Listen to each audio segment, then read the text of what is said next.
person, but they're sick, spiritual person, have cancer. How can they trust that Allah is going to look after their family after they die? Why are they sick?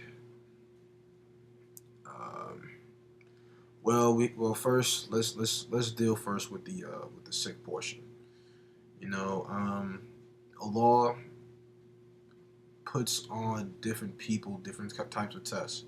You know, not everybody can handle another person's burden. That's why Allah Most High says in the Quran, He says that surely we do not place a burden upon you more than a soul can bear. No one who bears a burden can bear the burden of another.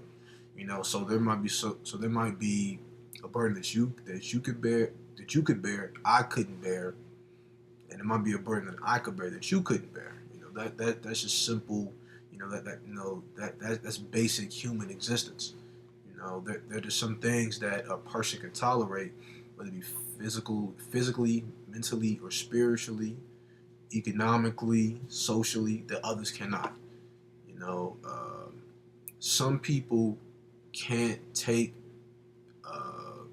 they can't take the pressure of being ridiculed, right, in a social way, right, and others can't take the strains of financial pressure. It's different. Some of us can, some of us can't. That's just the difference. I mean, that's just one small little example, right? So let's start there. That people are given different types of tests. Secondly, um, it will sometimes a sickness. It can be a means of in the Arabic language, which is called a kafara. Kafara means um, it means an expiation of maybe all your wrongs, of some of the wrongs that you've done in this life, and this is a way to purify you to the utmost degree, right? So sometimes we see sickness as a punishment, right? We see sickness as the most horrible thing that could ever happen to a person. But really, on the flip side, it could be much more deeper than that, especially for us Muslims who do believe in the afterlife, who do believe that there is that your consciousness does not float away into annihilation, right? We do believe that there is something on the other side of this, as some people might say, and sometimes a sickness is is the conduit used to get rid of the excessive small little bad deeds, right? You know, like I said previously, we see that people are trying to be good people, and we might even believe that they're good people. That doesn't mean that they're that they don't have imperfections. You know, so let me just say that. And then sometimes, on a deeper note, sometimes one person's sickness can be somebody else's test. Like, let me explain. Personal experience. Uh, my grandmother was very sick. She was very sick. She had Alzheimer's and things. She had Alzheimer's. She had a few strokes, and that was a really taxing situation. Not just for my grandmother who passed away. You know, may Allah give her the best of what she deserves. You know, to Allah that we belong, and to Allah, to inna lillahi wa inna ilahi rajiun. Truly we belong to Allah, and truly we are to return unto Him. So that situation was very taxing, you know, on both my grandmother and my family, because we had to try our best to make her as comfortable as possible, with the realization knowing that she wasn't going to be here much longer. So that can so some one person's one person's condition could also have an effect on somebody else. So that just to comment on sickness, you know, that there are varying degrees of trying to understanding somebody's sickness. You know, and the Prophet peace upon him, he would tell us to say that that the that the state of a believer, you know, is always good. That if they are experiencing a peaceful, blissful moment that they should thank Allah Most High and truly be thankful and reflect upon it. And if they are facing some type of trial or tribulation, they should be patient with Allah Most High and learn from the experience and still thank Allah for making them stronger through this process, right?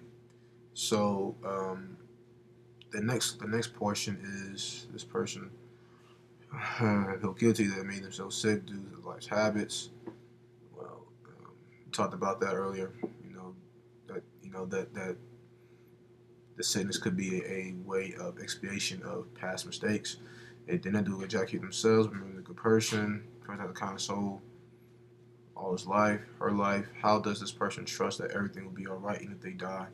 How does this person trust that Allah is going to protect their family and they are going to go okay? Well,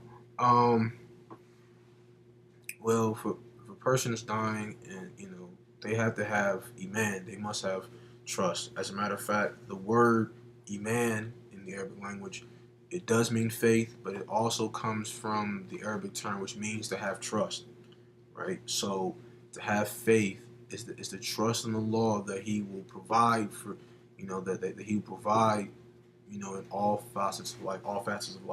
So that means when you pass away, you pray and you have faith that Allah will forgive you for your mistakes, for your sins, for your transgressions, for your shortcomings, and that He will also provide for your family while you're, long after that you're gone. So I would encourage and I would tell the person who is in that position, to have sincere faith, to be, to remember that Allah is in control of all things, and that if Allah is in control of all things, then you shouldn't have anything to worry about. It might be, the, that reality to someone who's going through the situation, at maybe at that time they might not be able to comprehend that because they're thinking, my life is about to expire. But at the same time, that should be even a bigger realization because their life is about to expire. That Allah is completely in control, and you have to completely leave it up to Him, whether you're living or dying, right? There's no exception, and so the dying person should come into a bigger realization of that, at that point that they know that their life is diminishing and they're getting closer and closer to their Lord. That should give them an even bigger realization, of truly who their Lord is, and that truly that He is in all control. So I would just tell the person in the situation, to just truly have faith and believe in their Lord and trust in Him. Okay, next question. Describe what happened as soon as a person dies. Well, this is a long and complicated answer, because there are a lot of reports to what happens when a person dies. I'll give you a brief synopsis, a brief summary of some of the things that will happen. Okay, well, at the moment of death, we believe that the angels will extract the soul from the person's body. I know Surah 79 in the Quran, which is Surah Al-Naziyat, which means those who tear out. It speaks about it depending on your actions, depending on how you were on the earth. If you were a bad person, then they will tear your soul out, and it could be quite painful. But if you were a decent person, an upright, morally righteous human being who tried their best in the way of Allah, then they will extract your soul softly.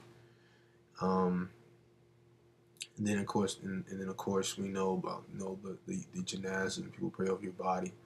And so when they put your body in the grave, and there is life in the grave, that has been firmly established, that there is a period of period of life within the grave.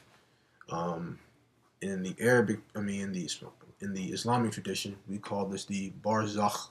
Barzakh meaning a partition or a barrier. Like, this is a barrier between the world of the living and the world of the dead. Some people call this purgatory, right?